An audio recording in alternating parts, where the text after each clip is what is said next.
سورہ فاتحہ کی تشریح کے سلسلے میں اللہ تعالی کی ان دو صفات کا بیان ہوا جو اس سورہ مبارکہ کے آغاز میں اللہ تعالی نے خود ارشاد فرمائی ہیں. ایک اللہ تعالی کی رحمت کا کہ وہ ذات مقدسہ کس قدر رحیم، کس قدر مہربان اور اپنے بندوں کے لیے کس قدر شفیق ہے، اور دوسرے اللہ تعالی کی صفت ربوبیت کا کہ اس کی ربوبیت، اس کا رب ہونا، اس کا پالنا اور اس کا پرورش کرنا کن کن صورتوں میں انسان کی زندگی میں سامنے آتا ہے اور انسان کو یہ سارے معاملات کیسے پیش آتے ہیں. رحمت کے اور ربوبیت کے اوصاف کے بعد تیسری صفت اللہ تعالی نے جو اپنی بیان فرمائی اور اس سورہ مبارکہ میں صاف اور واضح لفظوں میں ارشاد فرمایا، وہ عدل ہے، انصاف ہے اور اللہ کی حاکمیت ہے. اس سورہ فاتحہ کو جو سارے قرآن پاک کی بنیاد کہا جاتا ہے، اور یہ جو آتا ہے کہ یہ سورہ فاتحہ میں سارے قرآن پاک کے مضامین کو اللہ تعالی نے اجمالاً بیان کر دیا ہے، تو آپ دیکھیے یہ آخری آیت ہے جس میں اللہ تعالی نے اپنی تیسری صفت کا بیان کیا اور وہ ہے عدل. یہاں تک کچھ پتہ نہیں چلتا کہ کون کس سے کیا کہہ رہا ہے.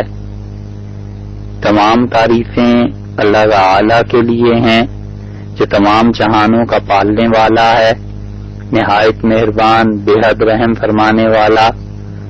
اور اب تیسری آیت کریمہ کہ مالک یوم الدین، جزا کے دن کا مالک. اب اس کے بعد چوتھی آیت میں پہنچ کر انسان اللہ تعالی کے حضور میں عرض کرتا ہے کہ ایاک نعبد، ہم آپ ہی کی عبادت کرتے ہیں، و ایاک نستعین، اور آپ ہی سے مدد چاہتے ہیں. تو پہلی تین آیات میں یہ آخری آیت ہے جو آپ کے سامنے بیان کی جا رہی ہے کہ یہاں پر اللہ تعالی نے اپنی صفت عدل کا بیان فرمایا. پورے قرآن پاک میں جتنی بھی خدا کی رحمت کی آیات ہیں ان سب کا اجمال اور خلاصہ وہ ہے کہ الرحمن الرحیم، نہایت مہربان، بے حد رحم کرنے والا. اور پوری معیشت اور اس سے متعلقہ آیات اور لوگوں کے مسائل، ان میں جتنی تفصیلات پوری کتاب میں بیان کی گئیں ان سب کا اجمال اور خلاصہ ایک لفظ میں بیان کر دیا کہ رب ہے پوری کائنات کا، پورے جہانوں کا پالنے والا، وہ اللہ کی ذات ہے. تیسری چیز جو پورے قرآن پاک میں جگہ جگہ نظر آئے گی وہ ہے عدل، اور اس عدل کا اجمال اللہ تعالی نے یہاں بیان فرما دیا کہ مالک یوم الدین، قیامت کے دن کا مالک، انصاف کے دن کا مالک، انصاف کے دن کا حاکم. یہ جو عدل ہے اسلام کا دوسرا نام ہے، اور جن چیزوں پر شریعت نے بہت زور دیا ہے اور اسلام کی بنیاد جن چیزوں پر ہے ان میں سے ایک چیز عدل ہے کہ معاشرے میں انسان کے اپنے گھر میں اس کا اپنی ذات کے ساتھ ہر کسی کے ساتھ عدل پر مبنی معاملہ ہونا چاہیے، اور عدل سے ایک درجہ بڑھ جائیں تو وہ رحمت ہے، اور عدل سے ذرہ برابر پیچھے ہٹ جائیں تو یہ ظلم ہے۔ اللہ کی ساری مخلوق آپس میں ایک دوسرے سے جتنے معاملات بھی کرتی ہے وہ 3 اقسام پر مشتمل ہے۔ ایک قسم تو یہ ہے کہ انسان عدل سے کام لے، انصاف سے کام لے، کسی آدمی نے اسے نہیں تنگ کیا یہ اسے نہ تنگ کرے، کوئی آدمی شرافت سے زندگی بسر کر رہا ہے یہ اس کے ساتھ شرافت سے زندگی بسر کرے۔ اور دوسرا معاملہ رحمت کا ہے کہ انسان اس کے ساتھ بھی مہربانی اور حسن سلوک سے کام لے، جو لوگ اس پر ظلم کرتے ہیں ان کے ساتھ بھی رحمت کرے، اور یہ عدل سے بھی بڑی بات ہے۔ اللہ تعالی نے اس کی بڑی تعریف فرمائی ہے، اور قرآن پاک میں جگہ جگہ یہ بات کہی گئی ہے کہ لوگوں کو معاف کر دینے والے، والعافین عن الناس، اور لوگوں سے درگزر کرنے والے۔ ایک جگہ فرمایا ہے کہ جب انہیں غصہ آ جاتا ہے کسی بات پر تو معاف کر دیتے ہیں۔ ایک جگہ ارشاد فرمایا ہے کہ جب تم سے کوئی جھگڑ پڑے تو تم اپنے دشمن کے ساتھ بھی عدل سے کام لو، اور اس سے بھی بڑھ کر بات یہ کہ تم سے معاف کر دو۔ اور پھر اللہ تعالی نے فرمایا ہے کہ جو شخص اپنے غصے پر قابو پا لیتا ہے اور اپنے دشمن کو بھی معاف کر دیتا ہے تو تم دیکھو جسے تم نے معاف کیا ہوگا پھر تمہارا اور اس کا آپس کا معاملہ ایسے ہو جائے گا کأنہ ولی حمیم، جیسے وہ تمہارا دلی دوست ہے، گہرا دوست۔ تو عدل سے ایک درجہ آگے بڑھ کر رحمت سے کام لینا، معافی سے کام لینا، یہ اللہ کے ان بندوں کی صفت ہے جو خدا کو انتہائی عزیز اور اللہ کے خاص کرم کے مستحق ہوتے ہیں۔ اسی لیے اس کے بعد کی آیت کریمہ میں ہے اللہ تعالی نے فرمایا کہ وما یلقاها الا الذین صبروا، جو لوگ ظلم کو معاف کر دیتے ہیں یہ توفیق تو بس انہیں ہی دی جاتی ہے جو لوگ صبر کرتے ہیں۔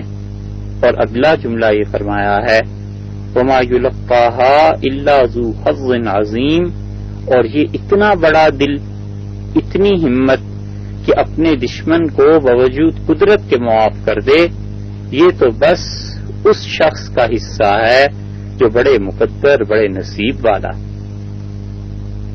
تو انسانوں کے باہمی معاملات میں ایک قسم تو عدل پہ مبنی ہے، ایک قسم یہ ہے کہ وہ رحمت کرے، معاف کر دے اور اچھائی سے کام لے، اور تیسرا درجہ جو بدترین ہے وہ ظلم ہے کہ انسان ایک دوسرے پر ظلم کرتے ہیں۔ یہ 3 درجات انسانی زندگی میں پیش آتے ہیں، اور اللہ کا اور بندوں کا معاملہ بس 2 ہی طرح پر ہوتا ہے کہ اللہ تعالی یا تو انصاف سے کام لیتے ہیں، عدل کرتے ہیں، یا رحمت کرتے ہیں، ظلم نہیں۔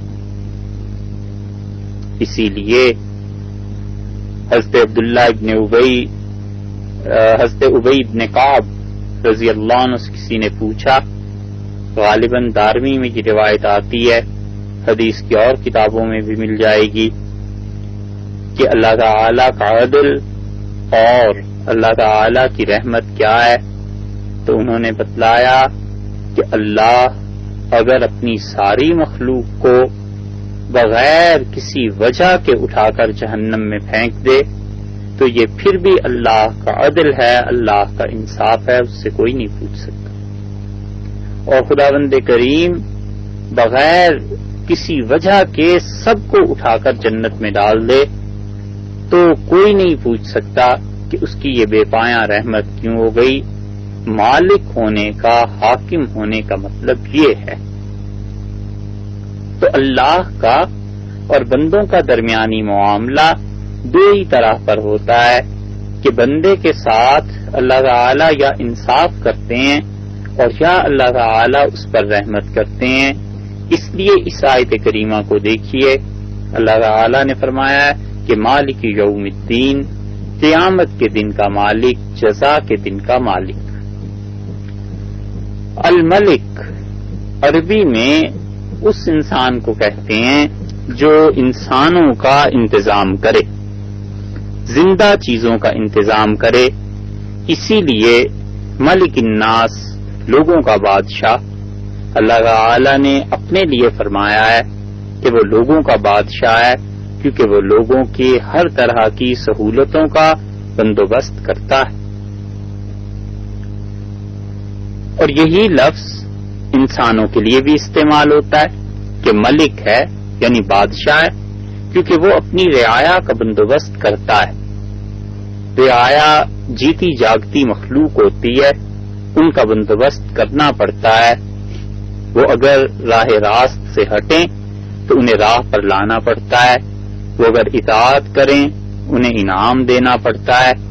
اسی طرح زندہ چیزیں چونکہ متحرک ہوتی ہیں، اس لیے ان کا بادشاہ، ان کا ناظم، ان کا منتظم قائم ہونا ضروری ہے. ملک الاشیاء نہیں بولتے کہ چیزوں کا مالک، کیونکہ اشیاء کا مالک مجازن تو ہوتا ہے، مگر حقیقت میں اس چیز میں اگر کوئی جان اور حرکت نہیں ہے تو یہ فصاحت سے گرا ہوا لفظ ہے. اللہ تعالی نے اپنے لیے یہ لفظ استعمال فرمایا ہے اس لیے کہ وہ حقیقتاً مالک ہے، اور ساری کی ساری چیزیں، سب کے سب انسان اس کے قبضے میں ہیں.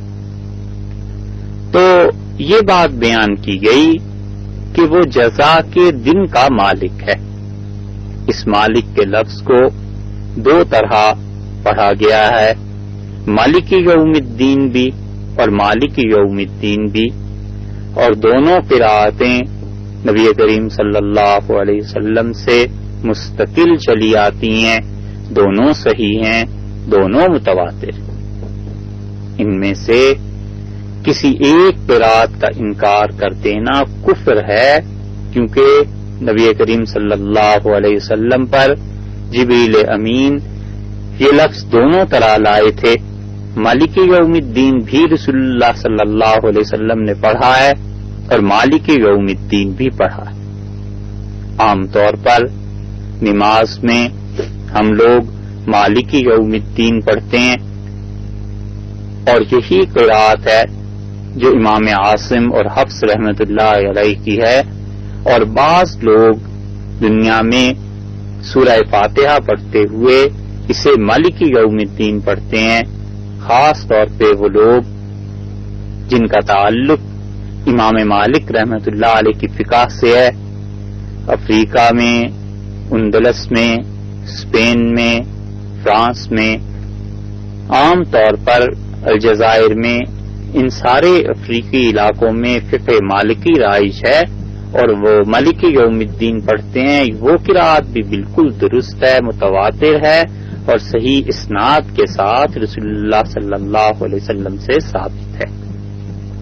انشاءاللہ یہ جتنی بھی آیات سنتے رہیں گے آپ اور بیان میں آتی رہیں گی، امید ہے کہ انشاءاللہ اگر توفیق خداوندی شامل حال رہی تو ان آیات میں جہاں جہاں قرات کے اختلافات ہیں وہ آپ کی سماعت کے لیے پیش کیے جاتے رہیں گے. تو مالک یوم الدین اور مالک یوم الدین دونوں قراتیں درست ہیں.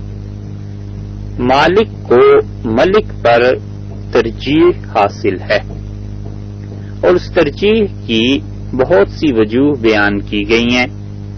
یعنی اکثر ائمہ نے اور اکابر نے اور عام طور پر اہل علم نے مالک یوم الدین کو پڑھنا پسند کیا ہے بنسبت مالک یوم الدین کے. اگر آپ لغوی طور پر دیکھیں تو بات تقریباً یکساں ہی ہو جاتی ہے. مالک اور ملک دونوں بادشاہ کے لیے استعمال ہوتے ہیں.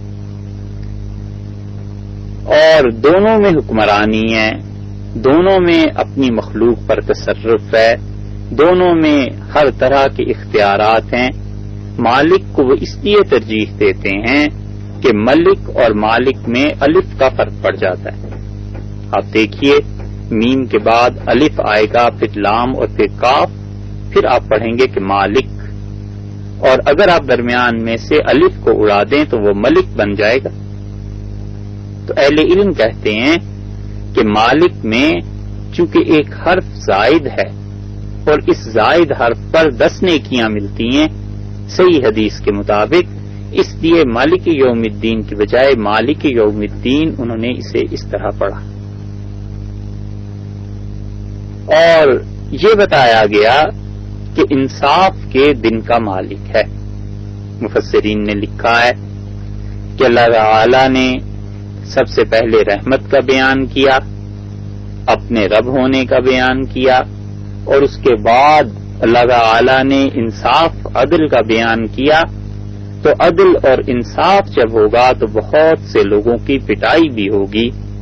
تو انہوں نے کہا اس ترتیب کو رکھنا دراصل انسانوں کو سمجھانا ہے کہ میری رحمت اور میری محبتیں اور شفقتیں لوگوں میرے عدل پر انصاف پر غالب ہیں، اس لیے آپس میں رحمت کے ساتھ ایک دوسرے سے سلوک کرو تاکہ ہم بھی رحمت کے ساتھ سلوک کریں. اس لیے عدل جو ہے اس کو رحمت کے بعد ذکر کیا ہے. مفسرین میں بعض حضرات نے اپنا یہ خیال ظاہر کیا ہے کہ اللہ تعالی نے رحمت کی طرف زیادہ متوجہ کیا ہے بنسبت عدل کے. پھر اسی طرح مالک یوم الدین انصاف کے دن کا حاکم. انصاف کا دن کیا چیز ہے؟ ایک بات تو یہ کہی گئی کہ انصاف کا دن اصل میں زمانہ ہے، اور اللہ تعالی نے زمانے کے متعلق کہا ہے کہ اس دن کا وہ مالک ہے، زمانے کا مالک ہے. سوال یہ پیدا ہوتا ہے کہ اللہ آج بھی مالک ہے، کل بھی مالک ہے، اس دن بھی مالک ہوگا، تو یہ خاص طور پہ اس دن کا کیوں کہا گیا؟ تو پھر اس کا جواب یہ دیا گیا کہ خاص طور پر اس لیے کہا گیا کہ اس دن اللہ کے علاوہ کسی کی مجازی بادشاہت بھی ظاہر نہیں ہوگی. حقیقی بادشاہ تو اللہ آج بھی ہیں، اس دن بھی ہوں گے، لیکن آج بہت سے لوگ اپنے اختیار کی بنیاد پہ جو مظالم برپا کیے ہوئے ہیں، قیامت کے دن یہ سب کے سب بے بس ہو جائیں گے، اور اس دن پتہ چلے گا کہ حقیقی حاکمیت اور حقیقی بادشاہ اللہ ہی کی ذات ہے. یہ دنیا میں جتنے مظالم ہیں جنہیں دیکھ کر انسان چیخ اٹھتا ہے اور کئی مرتبہ یہ سوچنے پر مجبور ہو جاتا ہے کہ منصف تو اب حشر اٹھا کیوں نہیں دیتے، یہ ساری کی ساری سوچ اس کا ایک ہی جواب ہے، اور وہ یہ ہے کہ اللہ نے سب لوگوں کو آزادی اور اختیار دے کر اس دنیا میں بھیجا ہے، اور وہ دیکھ رہا ہے کہ کون شخص اس آزادی سے کس طرح کا فائدہ اٹھاتا ہے. یہ دنیا آرام اور عیش کی جگہ نہیں ہے، یہ دنیا تو امتحان کا کمرہ ہے، اور امتحان کے کمرے میں جس کو امتحان دینے کا اتفاق ہوا ہے زندگی میں وہ جانتا ہے کہ کیا حالت ہے. سخت گرمی ہو یا سخت سردی ہو، توجہ بار بار امتحان کی طرف ہوتی ہے کہ پرچہ کیا پیش آیا ہے اور اس میں سے کتنا آتا ہے کتنا نہیں آتا. بالکل اسی طرح اللہ نے آزادی دی ہے، مثلا بولنے کی آزادی ہے. اس بولنے کی آزادی سے فائدہ اٹھا کر ایک دوسرے پر الزام لگائے جاتے ہیں. اس بولنے کی آزادی سے فائدہ اٹھا کر تہمت ہوتی ہے. اس بولنے کی آزادی سے فائدہ اٹھا کر کسی کو محکوم کیا جاتا ہے، ظلم کیا جاتا ہے، اپنی زبان سے دوسروں کو تکالیف پہنچائی جاتی ہیں.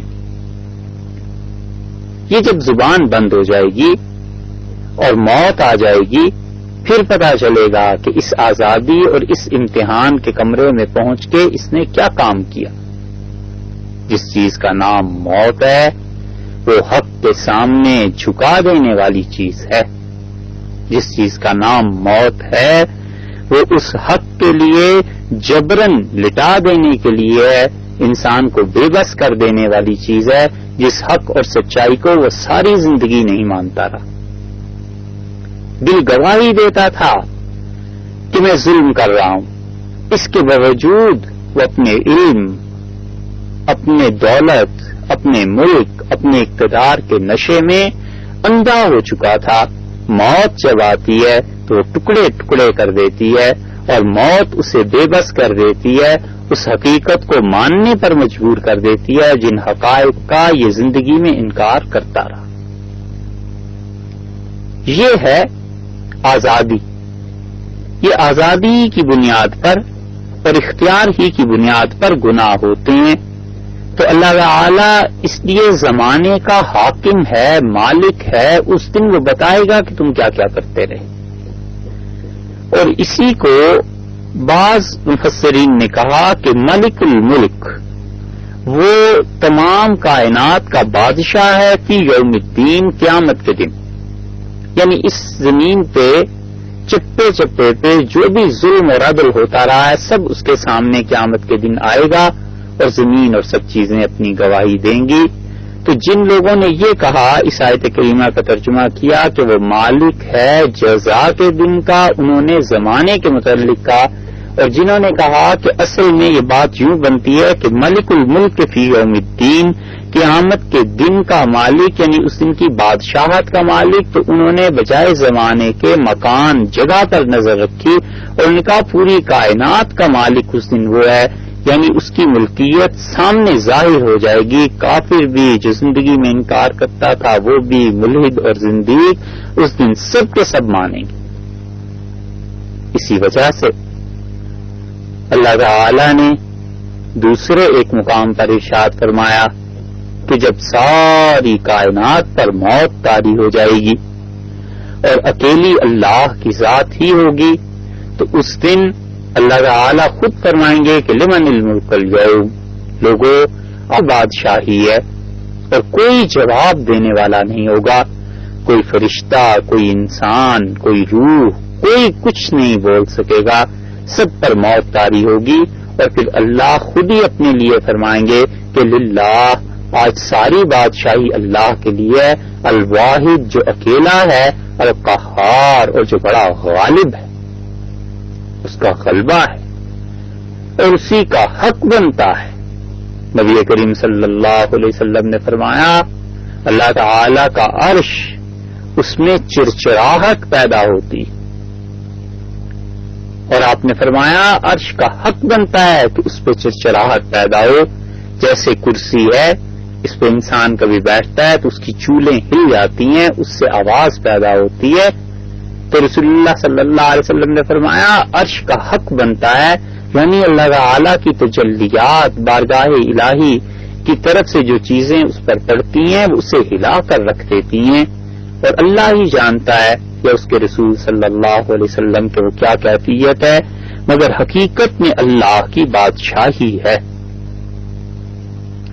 دوسرا لفظ جو فرمایا ہے کہ یوم عربی زبان میں 3 طرح سے استعمال ہوتا ہے اور قرآن پاک میں بھی تینوں طرح سے استعمال کیا گیا ہے. یوم کا مطلب عربوں کے ہاں طلوع سے لے کر غروب تک یہ دن گنا جاتا ہے اور طلوع اور غروب کی درمیانی مدت اس پر یوم کا اطلاق ہوتا ہے. کبھی کبھی مطلقاً زمانے کے لیے یوم کا لفظ استعمال کیا جاتا ہے اور زمانہ اس میں اچھائی کے ساتھ گزرے یا برائی کے ساتھ، اس کے لیے بھی یہ لفظ استعمال کرتے ہیں. اور کبھی کبھی عرب یوم کو استعمال کرتے ہیں اس دن کے لیے جس دن کسی پر خوشی کی کوئی کیفیت تھی، جس دن اس پر کوئی خدا کا انعام تھا. اور قرآن پاک میں بھی یہ آیا ہے کہ وَذَكِّرْهُمْ بِأَيَّامِ اللَّهِ، اللہ نے اپنے ایک نبی علیہ الصلوۃ والسلام سے فرمایا کہ اپنی قوم کو یاد دلائیے وہ دن جن دنوں میں اللہ نے ان پر احسان کیا تھا، مہربانی کی تھی. اور یوم کے ساتھ کبھی کبھی قرآن پاک میں از بھی آ جاتا ہے، تو اسے پڑھتے ہیں یوم اذن. یہ جو از ہے یوم کے ساتھ جب آتا ہے تو اس سے کوئی متعین زمانہ مراد ہوتا ہے، کوئی خاص وقت مراد ہوتا ہے.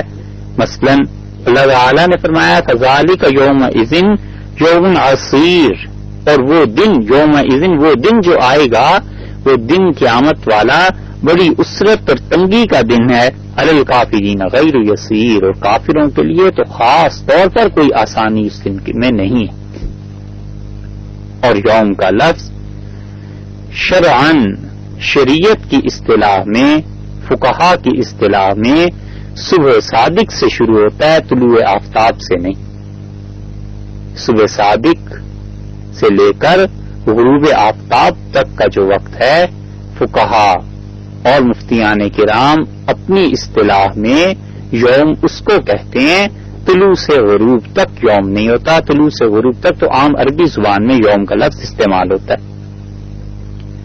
تو مالک یوم الدین، یہ دین کا لفظ جو ہے وہ دین تھا اور مجازن اسے دین کہا گیا، اور دین کا مطلب قرض.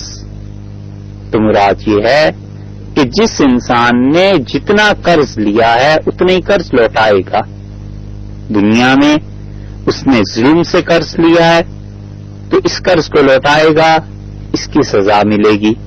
دنیا میں جو کچھ وہ قرض پہ لیتا رہا ہے وہ ساری کی ساری چیزیں قرض میں اسے قیامت کے دن واپس کرنی پڑیں گی. تو انسان خود سوچ لے کہ وہ کس قسم کا قرض دنیا میں اٹھا رہا ہے، اور اس قرض کی حقیقت جس دن کھلے گی اس دن اس کے ساتھ عدل کیا جائے گا. ہاں اللہ اپنی رحمت سے اس دن معاملہ فرما دے تو وہ اس کے اختیار اور قبضے کی بات ہے، وگرنہ پورے کے پورے قرضے ادا کر دیے جائیں گے. تو مالک یوم الدین کا مطلب یہ ہوا کہ قیامت کے دن کا مالک، جزا کے دن کا مالک، وہ دن جس دن تمام کے تمام اعمال کی سزا اور جزا دی جائے گی، اس دن کے مالک اللہ ہیں. یہ ہے عدل، اور عدل ایسی چیز ہے جس کی بار بار اللہ نے تعریف فرمائی ہے. انسان سوچے کہ عدل میں جو چیز آج میں بو رہا ہوں کل کو اسی کا پھل مجھے دیکھنا ہے. آج کانٹے لگا رہا ہوں اور کل کو یہی کانٹے مجھے ملیں گے، چبھیں گے، کاٹنے پڑیں گے اور انہیں نگلنا پڑے گا، کھانا پڑے گا. اور آج کے دن اگر وہ نیکی کر رہا ہے تو قیامت کے دن میں یقیناً اس کے ساتھ اچھائی کا معاملہ کیا جائے. یقیناً اس انسان کو اللہ کی رحمت ڈھانپ لے گی سر سے پاؤں تک. اس لیے ہر آدمی سوچے کہ وہ کل کے لیے کیا کر رہا ہے. سورہ حشر میں اللہ تعالی نے فرمایا وَلْتَنظُرْ نَفْسٌ مَّا قَدَّمَتْ لِغَدٍ، اور ہر آدمی کو سوچنا چاہیے کہ وہ کل کے لیے کیا بھیج رہا ہے، اللہ کے یہاں کیا ذخیرہ اندوز ہو رہا ہے، اس کے لیے کیا ذخیرہ ہے، کیا بچت ہے جو وہاں رکھی جا رہی ہے. اور جب یہ قیامت کا دن آئے گا تو اس کے سامنے یہ چیزیں پیش کر دی جائیں گی. اس آیت کریمہ میں، اس کے ترجمے میں مولانا ابوالکلام آزاد رحمت اللہ علیہ نے اپنی تفسیر ترجمان القرآن میں مختصر سی لغوی بحث کی ہے. اور مولانا ابوالکلام آزاد رحمت اللہ علیہ اللہ کے ان نیک بندوں میں سے تھے، خدا کے ان پاکیزہ بندوں میں سے تھے جنہیں اللہ نے بڑی گہری نظر عنایت فرمائی تھی. اور قرآن پاک کی تفسیر جتنی بھی انہوں نے لکھی لاجواب لکھی. اگر سیاست کی پرخار وادی میں وہ نہ الجھ جاتے اور وہ قرآن پاک کی تفسیر مکمل کر لیتے تو وہ قریب قریب اس تفسیر کے جا پہنچتی جیسی حضرت شاہ عبدالعزیز صاحب محدث دہلوی رحمت اللہ علیہ نے لکھی تھی. شاہ عبدالعزیز صاحب محدث دہلوی رحمت اللہ علیہ کے بعد قرآن پاک کی اتنی مبسوط، اتنی تشریح، اتنی تفصیل لکھنے والے مولانا ابوالکلام آزاد رحمۃ اللہ علیہ تھے ان دونوں کے درمیان، اور تیسرا آدمی علم میں نہیں۔ اللہ نے مولانا کو بڑا علم عنایت فرمایا تھا۔ یہ نہیں کہا جا رہا کہ مولانا آزاد کا علم شاہ عبدالعزیز صاحب رحمۃ اللہ علیہ کے ہم پلہ ہو گئے تھے، شاہ صاحب تو شاہ صاحب تھے، ان کے تو کیا کہنے، مگر مولانا آزاد نے جتنا کچھ بھی لکھا ہے بہت عمدہ تفسیر لکھی، اور مولانا آزاد رحمۃ اللہ علیہ کی تفسیر اس وقت تک قائم رہے گی جب تک کہ اردو اور تفسیر پڑھنے والے لوگ اس سے فائدہ اٹھاتے رہیں گے۔ اللہ تعالی نے قرآن پاک کی کئی چیزیں ان پر کھول دی تھی اور ان کے قلم سے وہ نکلی۔ ان کے مخالفین اور ان کی زندگی میں بھی ان پر الزام لگانے والے مٹی میں مل گئے، دنیا ان کا نام بھی نہیں جانتی، ان کے حاسد مر گئے اور اپنے برے اعمال لے کر جہنم میں پہنچ گئے ہوں گے۔ مگر حضرت مولانا ابوالکلام آزاد رحمۃ اللہ علیہ کا نام ہمیشہ قرآن پاک کے خادموں کی فہرست میں لکھا جاتا رہے گا، اور انصاف کرنے والے اگر انصاف کریں گے تو انہیں رحمت اللہ علیہ کے الفاظ کے علاوہ یاد نہیں کریں گے۔ ہم یہ نہیں کہتے کہ شاہ عبدالعزیز صاحب رحمت اللہ علیہ کے بعد قرآن پاک کی اتنی علمی تفسیر کسی نے نہیں کی۔ علم کا جہاں تک تعلق ہے، مولانا آزاد سے پہلے اور شاہ عبدالعزیز صاحب رحمت اللہ علیہ کے بعد کئی بہت صاحب علم آئے ہیں، اور ان صاحب علم جو حضرات تھے ان کی تفسیریں بہت اونچے درجے کی ہیں، مگر ہم صرف یہ کہہ رہے ہیں کہ شرح و بسط کے ساتھ اور پورے بیک گراؤنڈ کے ساتھ مولانا آزاد نے جو ترجمان القرآن اپنی تفسیر لکھی ہے، ایسی تفسیر کا جواب دیں۔ مولانا مسعود عالم ندوی جیسے ناقد ان کی تفسیر کے مداح تھے، اور مولانا آزاد رحمت اللہ علیہ نے قرآن پاک کو بعض مقامات پر خوب سمجھا اور خوب حق تعالی شانہ کی مراد واضح کی۔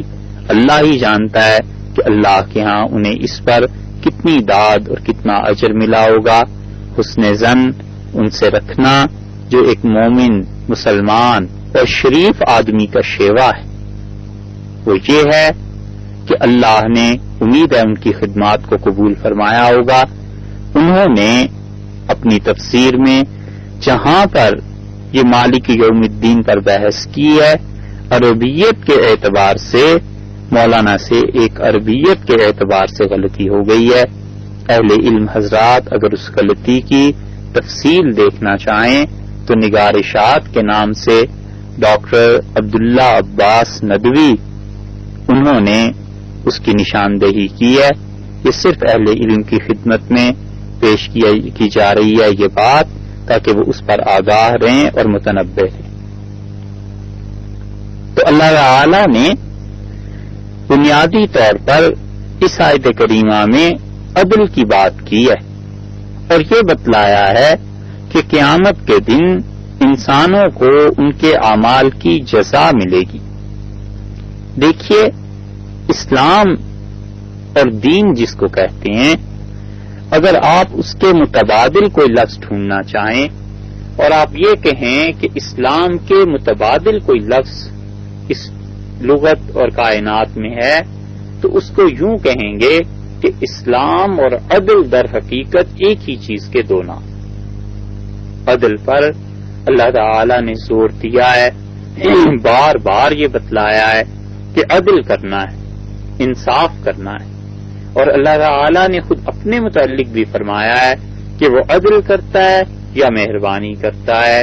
جو انسان عدل سے ہٹ کر ظلم پر مبنی کام کرتا ہے، وہ ظلم اس کو اس دنیا میں بھی دیکھنا پڑتا ہے، اور قیامت کے دن بھی اس ظلم کے نتائج کا سامنا کرنا پڑے گا۔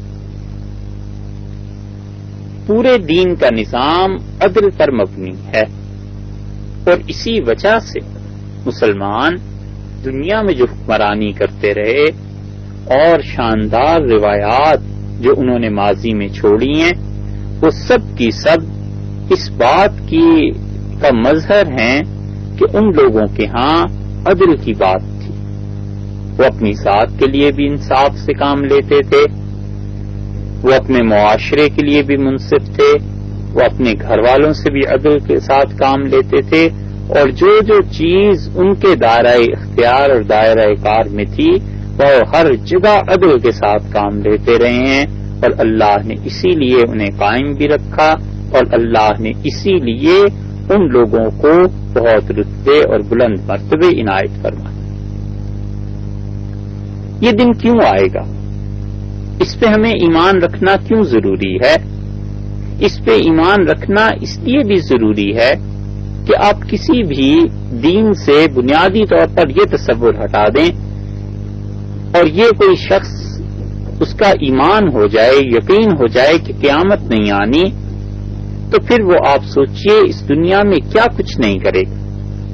دنیا کے تمام مذاہب، خواہ وہ عیسائیت ہو، یہودیت ہو، اسلام ہو، کچھ ہو، ہندو مت ہو، سب کے سب اس بات کے قائل ہیں کہ ایک دن ایسا یقیناً آنا ہے جس دن مظلوم کو اپنے صبر کی داد ملے گی اور جس دن ظالم کا ہاتھ پکڑ کر توڑ دیا جائے گا.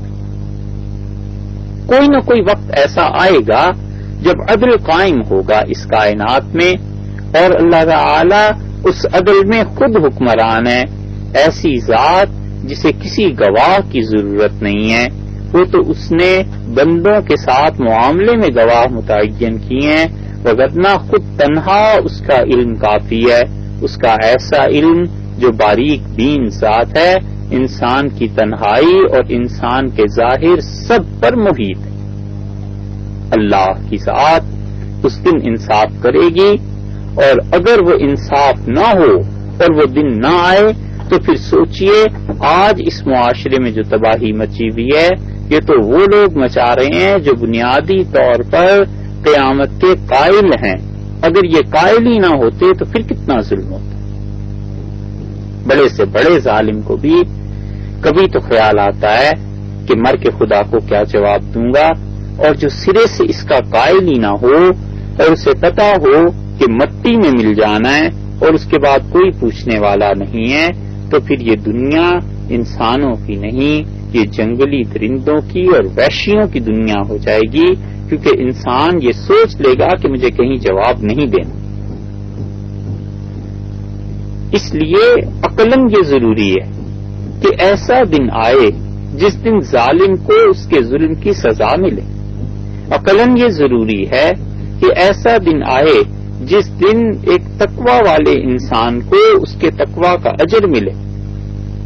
اسے مثال سے آپ دیکھیے، ایک آدمی کے سامنے یہ موقع ہے کہ وہ حرام کام کرے، رشوت لے، حرام کا مال کھائے، وہ حرام کے پیسے سے گاڑی پہ پھرتا ہے، وہ حرام کے پیسے سے کوٹھی بناتا ہے، وہ حرام کے پیسے سے حج اور عمرہ کرنے چلا جاتا ہے، اور اس کے مقابلے میں ایک مومن، ایک اپنے حلال کی کمائی میں گزارا کرنے والا اور ایک ایسا شخص جو اللہ کی حرام کردہ چیزوں سے بہت دور ہے، وہ ان سب چیزوں کو دیکھتا ہے. اس کے دل میں تمنا پیدا ہوتی ہے کہ میرے بچے بھی تعلیم حاصل کریں. اس کے دل میں تمنا پیدا ہوتی ہے کہ میرے پاس بھی گاڑی ہو، میرے پاس بھی مکان ہو، اور میں بھی حج اور عمرے کے لیے جاؤں. اور وہ ان ساری حسرتوں کو لے کر زمین میں دفن ہو جاتا ہے. اور دوسرا آدمی ایسا ہے جو ان ساری خواہشات کو حرام کے پیسے سے سارے ضابطے اور قانون توڑ کے پورے کرتا ہے. کوئی دن تو ایسا ہونا چاہیے جب یہ دونوں برابر نہ اٹھائے جائیں، جب ان دونوں کو برابر نہ رکھا جائے. جس نے اپنی خواہشات کی قربانی دی ہے اور اپنے نفس کو حرام سے روکا ہے، اس دن اسے جزا دی جائے، شاباش دی جائے، اسے انعام دیا جائے. اور وہ دن ایسا ہو جس دن اس حرام کام کے کرنے والے کو سزا دی جائے اور پنشمنٹ ملنی چاہیے اور خدا کی طرف سے مار پڑنی چاہیے کہ اس نے اپنے نفس کی پیروی کی اور اللہ کے راستے کو چھوڑ دیا. ایک آدمی اپنا غصہ دور کرنے کے لیے دوسرے کو جلی کٹی سناتا ہے اور پھر گھر میں آ کر اپنے بچوں سے، اپنے خاندان والوں سے یہ کہتا ہے کہ میں اس کو دیکھو کیسا ذلیل کر کے آیا ہوں، کیسا رسوا کر کے آیا ہوں، اور اس کی زبان سے نکلے ہوئے یہ تیر دوسرے کے دل کو چھید دیتے ہیں، زخمی کر دیتے ہیں، اور وہ ہفتوں چین کی نیند نہیں سو سکتا۔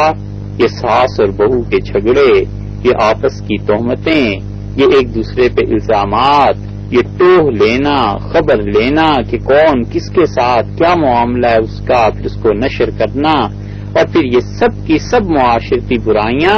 کوئی دن تو ایسا آنا چاہیے کہ جس نے اپنا ناحق غصہ ظاہر کیا تھا اس دن کوئی تھپڑ مارے اور اسے کہے کہ تم نے کسی کی نیند اتنے دنوں کے لیے برباد کر دی تھی، اور کوئی دن تو ہونا چاہیے کہ جس کی نیند برباد ہو گئی تھی اسے اجر دیا جائے۔ اسی لیے اللہ نے فرمایا ہے ام نجعل المتقین، وہ لوگ جو ہم سے ڈرتے تھے اور ڈر ڈر کی زندگی گزارتے تھے، کیا ہم ان کو کل فجار جو ہمارے نافرمان تھے ان کو دونوں کو برابر کر دیں گے؟ ایک جگہ اللہ تعالی نے فرمایا ولا الظل ولا الحرور، لوگوں کیا دھوپ اور سایہ برابر ہوتے ہیں؟ ایک جگہ فرمایا ہے کہ کیا زندہ اور مردہ برابر ہوتے ہیں؟ کیا ایک غلام آدمی اور آزاد انسان دونوں برابر ہوتے ہیں؟ فرمایا ہے جب تم انہیں برابر نہیں کہتے تو پھر ظلم اور عدل دونوں کیسے برابر ہو سکتے ہیں؟ اس لیے یہ دن عقلاً ضروری ہے کہ اس دن اللہ تعالی انصاف کرے۔ اسی لیے قرآن پاک میں آیا ہے اللہ تعالی نے فرمایا وَإِذَا الْوُحُوشُ حُشِرَتْ، اور جس دن جانور جمع کر دیے جائیں۔ ان جانوروں کی جمع کرنے میں کیا حکمت ہے؟ نبی کریم صلی اللہ علیہ وسلم نے ارشاد فرمایا جانوروں کو جمع کیا جائے گا، اور جس بکری نے سینگ والی تھی اس بکری کو سینگ مار دیا جس کے سینگ نہیں تھے، تو آپ نے فرمایا قیامت میں اس بکری سے کہا جائے گا تمہارا کیا قصور تھا جو اس نے سینگ مارا، اور پھر وہ بکری کو سینگ دیے جائیں گے اور اسے کہیں گے کہ آج کے دن تو اس بکری کو اپنے سینگ مار لے، اور جب وہ سینگ مار دے گی تو دونوں برابر ہو جائیں گی، پھر حکم ہوگا کہ کونا ترابن، تم دونوں مٹی میں مل جاؤ، ختم ہو جاؤ۔ قرآن پاک میں آیا ہے اللہ تعالی نے فرمایا وَإِذَا الْمَوْءُودَةُ سُئِلَتْ، اور جب پوچھا جائے گا اس بچی سے جو زندہ درگور کر دی گئی تھی بِأَيِّ ذَنبٍ قُتِلَتْ، یہ بے گناہ کس گناہ میں ماری گئی؟ تو جو اپنے بچوں پر ظلم کرتے ہیں، جو انسانوں پر ظلم کرتے ہیں، جو اپنے گھروں میں ظلم کرتے ہیں، یہ سارے کے سارے مظالم کوئی دن تو ایسا آنا چاہیے جس دن میں ان ظالموں کو اس کی سزا دی جائے اور انہیں بتایا جائے کہ انہوں نے زندگی میں کس کس کو تباہ کیا اور کس کس کو خراب کیا۔ ابو داؤد میں حضرت عبداللہ بن عمر بن العاص رضی اللہ عنہما کی روایت آتی ہے کہ انہوں نے کہا کہ ان النبی صلی اللہ علیہ وسلم قال، رسول اللہ صلی اللہ علیہ وسلم نے یہ بات ارشاد فرمائی کہ ان المقسطین عند اللہ، اللہ کے ہاں انصاف کرنے والے علی منابر، ممبروں پر بیٹھے ہوئے ہوں گے، من نور، وہ ممبر بھی نور کے بنائے جائیں گے، علی یمین الرحمن، اور رحمان کے دائیں طرف ہوں گے، اللہ تعالی کے دائیں طرف وہ ممبر رکھے جائیں گے۔ یہ اللہ کی دائیں طرف کون سی ہے بس اللہ ہی جانتا ہے، ہمیں کچھ علم نہیں۔ اس کی ذات ایسی نہیں ہے جس کا کوئی جسم ہو اور ہم اس سے پھر دایاں اور بایاں سمتوں کا اندازہ کر سکیں، اس لیے اس بحث میں پڑے بغیر بس اتنی بات ہے کہ اللہ کی ذات کے وہ دائیں طرف ہوں گے۔ یہ رسول اللہ صلی اللہ علیہ وسلم نے ہمیں سمجھانے کے لیے فرمایا۔ کون لوگ ہوں گے ان ممبروں پر بیٹھیں گے؟ نبی کریم صلی اللہ علیہ وسلم نے فرمایا یعدلون فی حکمہم، جو حکم کرتے ہوئے انصاف سے کام لیتے تھے، اپنے متعلق بھی انصاف کرتے تھے، وَأَهْلِيهِمْ، اپنے گھر والوں کے ساتھ بھی انصاف کرتے تھے، اور وما ولو، اور جن جن چیزوں میں اللہ نے انہیں اختیار دیا تھا ان تمام چیزوں میں انصاف سے کام لیتے تھے۔ فرمایا قیامت کے دن نور کے ممبروں پر اللہ کے دائیں ہاتھ میں بیٹھے ہوں گے، اور اسی سے اندازہ کرنا چاہیے کہ جو لوگ اپنی جانوں پر ظلم کرتے رہے اور جو اپنے گھر والوں پر ظلم کرتے رہے اور جو اپنے دوستوں پر ظلم کرتے رہے اور جو ان تمام چیزوں پر ظلم کرتے رہے جو چیزیں اللہ نے ان کے قبضے میں دے دی تھیں، وہ جہنم کے کس طبقے میں ہوں۔ کبھی بھی انسان یہ نہ سوچے کہ وہ سارا انصاف اسی دن ہوگا۔ بعض اوقات ظلم اتنا شدید ہو جاتا ہے کہ وہ اس دنیا میں بھی اس ظلم کی جو لعنت ہے انسانوں کو اپنی لپیٹ میں لے لیتی۔ وہ دن تو انصاف ہوگا ہی ہوگا۔ جو لوگ ظلم کرتے ہیں دنیا میں بھی ان کی پکڑ ہو جاتی ہے، دنیا میں بھی ان کی گرفت ہو جاتی ہے۔ حضرت عبداللہ ابن عباس رضی اللہ عنہما کی روایت نسائی میں، ابو داؤد میں، ہر جگہ مل جائے گی۔ انہوں ان سے پوچھا گیا کہ قسامت کیا ہوتی؟ قسامت کا مطلب قسم کھلانا کسی کو، کہ تم اس بات پر قسم کھاؤ اللہ کی کہ اس قتل کا، اس خون کا تمہیں علم نہیں۔ عبداللہ ابن عباس رضی اللہ عنہما کہتے تھے بلکہ یہ بھی سمجھنا چاہیے کہ اگر کہیں سے کوئی لاش ملے اور کچھ پتہ نہ ہو کہ اسے کس نے قتل کیا ہے، تو شریعت نے مسئلہ یہ بتلایا ہے کہ وہاں پر سے بڑے بڑے معتبر لوگ 50 آدمی چن لیے جائیں اور ان 50 آدمیوں کو قسم کھلائی جائے اللہ کے نام کی کہ تم قسم کھاؤ اللہ کے نام کی کہ تمہیں اس قتل کے بارے میں کچھ علم نہیں۔ اگر وہ 50 آدمی قسم کھا لیں تو شریعت نے کہا ہے کہ اس میت کا خون بہا، اس کی دیت، اس کی رقم، اس کے پیسے گورنمنٹ ادا کرے گی، وگرنہ کھل جائے گا معاملہ۔ اس پہ یہ سوال پیدا ہوتا ہے کہ 50 کے 50 آدمی جھوٹی قسم کھا لیں پھر کیا ہوگا؟ پھر یہ حدیث سننی چاہیے کہ ظلم اس دنیا میں بھی اپنے رنگ اور اپنے برے اثرات اور لعنت اس کی پڑے بغیر نہیں رہتی۔ عبداللہ ابن عباس رضی اللہ عنہما کہتے تھے کہ قسامت جو جاہلیت کے زمانے سے شروع ہوئی تھی اور نبی کریم صلی اللہ علیہ وسلم نے خود اپنے دور میں بھی اسے قائم رکھا، وہ یوں تھی کہ بنو ہاشم میں ایک شخص سفر پہ جا رہا تھا اور اس نے کسی اور شخص کو، وہ بھی بنو ہاشم میں سے ہی تھا، قریش میں سے ہی تھا، اپنے ساتھ لیا اور سفر کرنے لگے۔ پھر یہ دونوں جب سفر میں تھے تو ایک تیسرا آدمی بھی ان کے ساتھ ہو لیا، اور شام کے وقت میں جب انہوں نے اپنے اونٹوں کو باندھنا شروع کیا تو وہ جو تیسرا شخص تھا اس کو ایک رسی کی ضرورت پیش آ گئی، اونٹ کی رسی کوئی کم ہو گئی، تو اس نے اس نوکر سے کہا کہ اگر تم ایک رسی مجھے دے دو تو میں اپنا اونٹ باندھ دوں، ایسے نہ ہو کہ یہ اونٹ بھاگ جائے اور جو اس پہ برتن ہیں یہ ٹوٹ جائیں گے۔ تو یہ جو نوکر تھا اس نے ایک رسی دے دی، اور بھی لوگ تھے ان کے ساتھ، قافلہ تھا پورا، اترے، اونٹ باندھ دیے گئے، ایک اونٹ خالی پھر رہا تھا۔ تو اس آدمی نوکر کے مالک نے پوچھا کہ یہ کیوں اونٹ باندھا نہیں گیا؟ اس نے کہا صاحب میں نے یہ رسی ایک اور اونٹ والے کو دے دی تھی، اس کے پاس کمی ہو گئی تھی، میں نے سوچا وہ اپنے اونٹ کو باندھ لے، اس کے برتن نہ ٹوٹ جائیں، نقصان نہ ہو، تو میں کسی اور طرح سے اپنے اونٹ کی رسی کہیں سے لے کے باندھ دوں گا۔ اسے بڑا غصہ آیا اور اس نے ایک چیز اٹھائی، ڈنڈا، اور اس کے سر پہ دے مارا،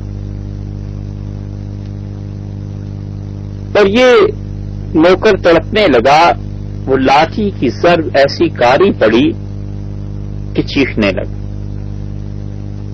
پاس سے ایک اور آدمی گزر رہا تھا، اس نے مرتے مرتے اس کو آواز دی، اس کا مالک تو اسے لاٹھی مار کے چل پڑا اپنے خیمے میں۔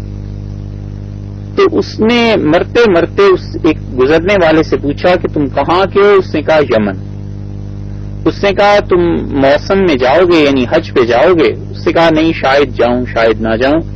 اس نے کہا جب تم حج پہ جاؤ تو وہاں جا کر پوچھنا کہ قریش کہاں ہے، اور جب قریش کا پتہ چلے تو پھر پوچھ لینا کہ بنو ہاشم کہاں ہے، اور بنو ہاشم کا بھی پتہ چل جائے تو پھر پوچھنا کہ ابو طالب کہاں ہے، اور حضرت ابو طالب جب ملے تو انہیں کہنا کہ اس طرح میں ایک رسی کے عوض میں مارا گیا اور مجھے میرے سر پہ لاٹھی ماری گئی ہے، اتنا کیا کہ وہ نوکر مر گیا۔ بظاہر بات ختم ہوگی، اس کے مالک نے اس کی لاش کو ریت میں چھپا دیا، چل پڑے۔ واپس جب آئے تو حضرت ابو طالب نے اسی نوجوان سے پوچھا کہ تمہارے ساتھ ایک نوکر بھی ہمارے قبیلے کا گیا تھا، اس کا کیا ہوا؟ اس نے کہا وہ بیمار ہو گیا، میں نے اس کی اچھی طرح خدمت کی، پھر وہ مر گیا تو میں نے اسے راستے میں دفن کر دیا تھا۔ حضرت ابو طالب نے کہا کہ یہی تمہارے شایان شان تھا، بہت اچھا کیا تم نے، بیماری میں اس کی خدمت کی، پھر مرنے پہ تدفین کی، یہی تم سے توقع تھی۔ اور دن گزر گئے۔ کچھ عرصے کے بعد جب حج کا موسم آیا تو یمن سے کچھ لوگ پہنچے اور انہوں نے اسی ترتیب سے پوچھا کہ قریش کہاں ہے، پھر جب وہ ملے تو بنو ہاشم سے ابو طالب، اور حضرت ابو طالب کے پاس آ کے انہوں نے سارا قصہ بیان کیا اور انہوں نے کہا حضرت اس طرح ہمارا آدمی گیا تھا اور اس جوان نے اس کو لاٹھی سے اس طرح مار دیا ایک رسی کے عوض میں کہ اونٹ بھی نہیں باندھا گیا۔ ابو طالب اس شخص کے پاس آئے اور انہوں نے کہا بھئی 3 باتوں میں سے ایک کام کرو، 3 میں سے ایک بات کر لو، اگر تمہارا جی چاہے تو 100 اونٹ دیت میں دے دو، کیونکہ تم نے لاٹھی سے ماری تو تمہارا مارنے کا تو ارادہ نہیں ہوگا نا، خیال ہمارا یہی ہے، تو مر گیا وہ، تمہیں اندازہ نہیں تھا کہ یہ ضرب اتنی کاری ہو سکتی ہے، تو ایسے کرو 100 اونٹ دے دو، اور اگر یہ نہیں تو پھر اس کے قصاص میں ہم تمہیں قتل کر دیں گے اس کے بدلے میں، اور یہ بھی نہیں اور تم کہتے ہو کہ تم نے قتل نہیں کیا تو 50 آدمی تمہارے قبیلے کے قسم کھا لیں کہ تم نے قتل نہیں کیا۔ یہ 3 چیزیں حضرت ابو طالب نے اس کے سامنے رکھی، اس نے اپنے قبیلے کو اکسایا، آمادہ کیا کہ قتل تو ہو ہی گیا ہے مگر قسمیں کھاؤ، تو ان کے قبیلے کے 50 افراد آئے قسمیں کھانے کے لیے، اور ایک عورت جو بنو ہاشم میں سے ہی تھی اور اس کا ایک ہی لڑکا تھا وہ ان 50 میں کے ساتھ آئی تھی، مگر نکل کے حضرت ابو طالب سے کہنے لگی کہ اگر آپ چاہیں تو 50 آدمیوں پر اونٹ تقسیم کریں تو 2 اونٹ ہر ایک کے حصے میں آئیں گے، میرا بیٹا بھی اس میں شامل ہے، میں ان کے ساتھ آئی ہوں قسم کھانے کے لیے نہیں، بیٹے کی وجہ سے، میرے بیٹے کے حصے کے 2 اونٹ آپ لے لیں، میرے بیٹے کو قسم نہ کھلا۔ حضرت ابو طالب نے 2 اونٹ لے کے یمن والوں کے حوالے کیے، ایک شخص اور اٹھا اور اس نے کہا مجھ سے بھی 2 اونٹ لے لیں اور مجھ سے قسم نہ کھلائیں، اللہ کا نام بڑا، اللہ کی ذات بڑی، ڈرتے تھے کافر بھی خدا کے نام کی جھوٹی قسم کھانے سے۔ حضرت ابو طالب نے اسے بھی چھوڑ دیا اور باقی 48 آدمی رہ گئے۔ حضرت عبداللہ ابن عباس رضی اللہ عنہ کہتے تھے انہوں نے قسمیں کھا لی کہ ہمیں اس قتل کا کچھ نہیں پتا، فوالذی نفسی بیدہ، اللہ کی قسم جس کے قبضے میں عبداللہ ابن عباس کی جان ہے، ما حال الحول، 1 سال نہیں گزرا، ومن الثمانیۃ والاربعین، ان 48 آدمیوں میں سے عین تطرف، ایک پلک جھپکنے والی آنکھ باقی نہیں رہی، 48 کے 48 1 سال میں مر گئے۔ یہ ہے ظلم جو لے کے آتا ہے اپنے نتائج۔ اس لیے شریعت نے عدل کی تلقین کی، اللہ کا ایک نظام ہے۔ کوئی شخص کہہ سکتا ہے کہ آج 50 آدمی قسم کھا لیں گے، لیکن 50 جو قسم آج کھا لیں گے، اللہ اس دن بھی وہی تھا جس دن ابو طالب قسم لے رہے تھے، اللہ آج بھی وہی ہے۔ اس اللہ کی گرفت جو ان 48 کافروں پہ آ گئی تھی، اب بھی ان 48 یا 50 پہ آ جائے گی جو جھوٹی قسم کھائیں گے کہ ہمیں اس قتل کا کوئی علم نہیں۔ سو جو انسان ظلم کرتا ہے ظلم اس کے سامنے پیش آ کر رہتا ہے. بچائیے اپنے آپ کو ظلم کرنے سے، بچائیے اپنے آپ کو عدل کی راہ سے ہٹنے سے. اپنی غلطی ہے، معافی مانگ لینا چاہیے. دوسرے کی غلطی ہے، معاف کر دینا چاہیے. کبھی انسان یہ نہ سوچے کہ میرے ساتھ ایسے ہوا ہے لہذا میں ایسے کروں. ہمیشہ یہ سوچے کہ میرے ساتھ کوئی آدمی کچھ کرے، مجھے وہی کرنا ہے جو صحیح چیز. اپنے رویے کو ہمیشہ مثبت اور پازیٹو رکھے، اس کے نتائج وہ اپنی زندگی میں خود دیکھ لے گا. اس عدل کا اتنا اہتمام تھا کہ امیر المومنین سیدنا علی رضی اللہ عنہ نے اپنے ایک قاضی ابو الاسود کو قضا سے ہٹا دیا. انہوں نے عرض کیا حضرت میں نے کوئی غلط فیصلہ کیا؟ فرمایا نہیں، ہم تمہارے فیصلوں سے بہت خوش ہیں، اطمینان ہے، انصاف کے فیصلے کرتے ہو.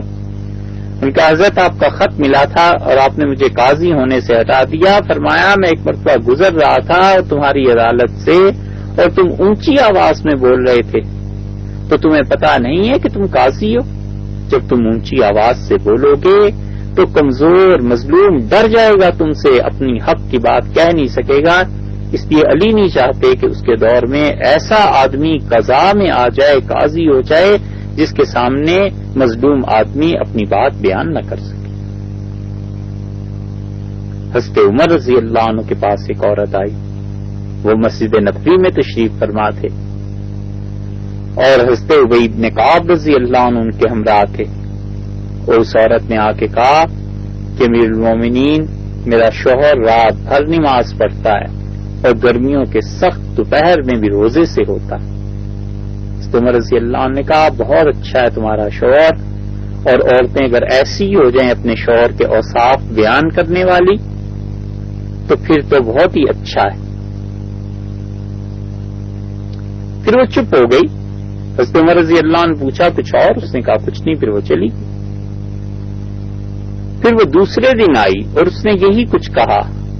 تو جب وہ چلی گئی تو حضرت ابی رضی اللہ عنہ نے کہا امیر المومنین آپ سمجھے ہیں یہ کیا کہنا چاہتی ہے؟ انہوں نے کہا بس شوہر کی تعریف کرتی ہے. کہا امیر المومنین یہ بات نہیں ہے، وہ اپنے شوہر کے عدم التفات کی شکایت کر رہی ہے کہ رات بھر نماز پڑھتے ہیں، دن کو روزے رکھتے ہیں، مجھ سے ان کا کوئی تعلق نہیں. حضرت عمر رضی اللہ عنہ اس عورت کو بلایا اور اس سے پوچھا تو اس نے کہا مجھ پہ حیا غالب آ گئی، وگرنہ امیر المومنین جو عورتیں اور طرح سے اپنے شوہروں کے ساتھ رہتی ہیں میں بھی رہنا چاہتی. تو حضرت عمر رضی اللہ عنہ کا ابی فیصلہ کرو انصاف سے. تو حضرت ابی رضی اللہ عنہ نے دیکھیے کس عدل سے فیصلہ کیا. انہوں نے کہا ہم فرض کر لیتے ہیں کہ تم 4 سوکنے ہو اور تمہارے شوہر نے 4 شادیاں کی ہیں، تو ہر چوتھی رات اور دن وہ تمہارا ہے. تو اس لیے ہم تمہارے شوہر کو حکم کریں گے کہ 3 دن اور 3 راتیں تو اللہ کی عبادت کے لیے وہ رکھ لے، مگر چوتھے دن نہ وہ روزہ رکھ سکتا ہے اور نہ رات کو وہ لمبے نوافل پڑھ سکتا ہے، وہ تمہارا حق بنتا ہے. حضرت عمر رضی اللہ عنہ اس فیصلے سے خوش ہوئے اور فرمایا ابی کو قاضی مقرر کیا جائے، کیونکہ یہ لوگوں کی عادتیں اور لوگوں کی باتیں مجھ سے زیادہ اچھی طرح سمجھ سکتے ہیں. اپنا حضرت عمر رضی اللہ عنہ نے اعتراف فرمایا کہ مجھے سمجھ نہیں آئی. یہ ہے عدل اور یہ ہے انصاف. اس لیے زندگی بھر عدل کے معاملے میں قائم رہے.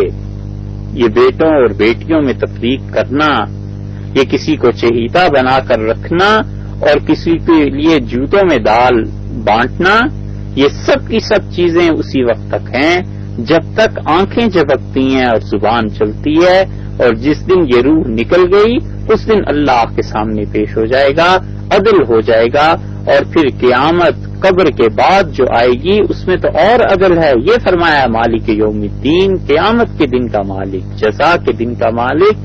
حشر ہوگا، حساب ہوگا، سب کچا چٹھا کھل جائے گا کہ انسانوں نے کیا کیا اور نیتیں کیا تھیں.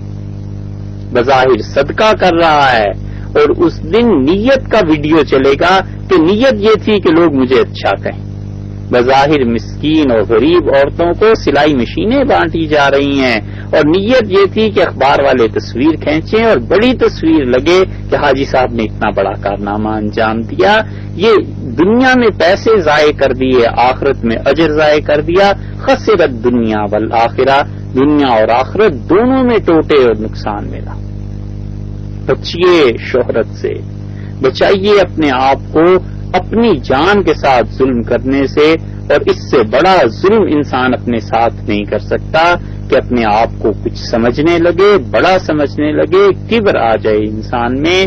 بس یہ اللہ کا غضب اپنے لیے درست قرار دے دیتا ہے. اللہ کی طرف سے اس پہ غضب نازل ہو سکتا ہے.